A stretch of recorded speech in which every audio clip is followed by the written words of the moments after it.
Hello and welcome to Gaming News Roundup for the 26th of April 2015, your weekly source for the top news topics in the world of video games. This week we've got a hell of a lot to get through, so let's jump right in to the Rise of the Tomb Raider exclusivity deal between Square Enix and Microsoft. This has been explained in a little bit more detail this week.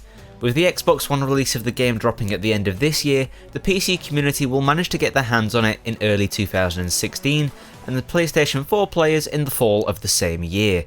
With agreements between publishers and console owners becoming more and more frequent, there's no doubt that this practice is slowly killing the gaming industry, or at least significantly wounding it, as it's splitting the gaming community into segments and just adding fuel to the fire of the platform war.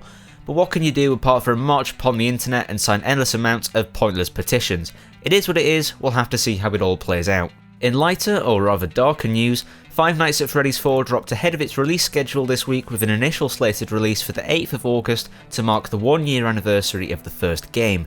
Developer Scott Cawthorn stated, "Okay, so as many as you already know, I'm bad with release dates. The game is finished, smiley face. Are you excited to be playing the 4th iteration of a game that many view to be stale by now? Let me know down below." In more smaller title news, Fallout Shelter is coming to Android on August the 13th with additional content.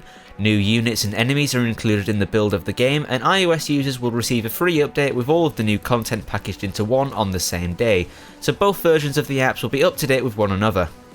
As an Android user who's been anticipating this for a while now, I can't wait to finally become an overseer and see what Vault life has been like for iOS users for the past few months.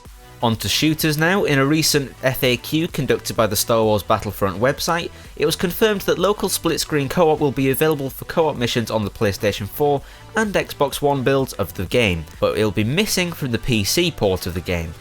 To add to that, head of Xbox Phil Spencer released that the game will be available to play first on Xbox One for those who have an EA Access subscription. As you can imagine, there's quite a lot of controversy surrounding these two news stories, so I'm going to move swiftly on to the weekly Battlefield segment and save the discussion for a future video.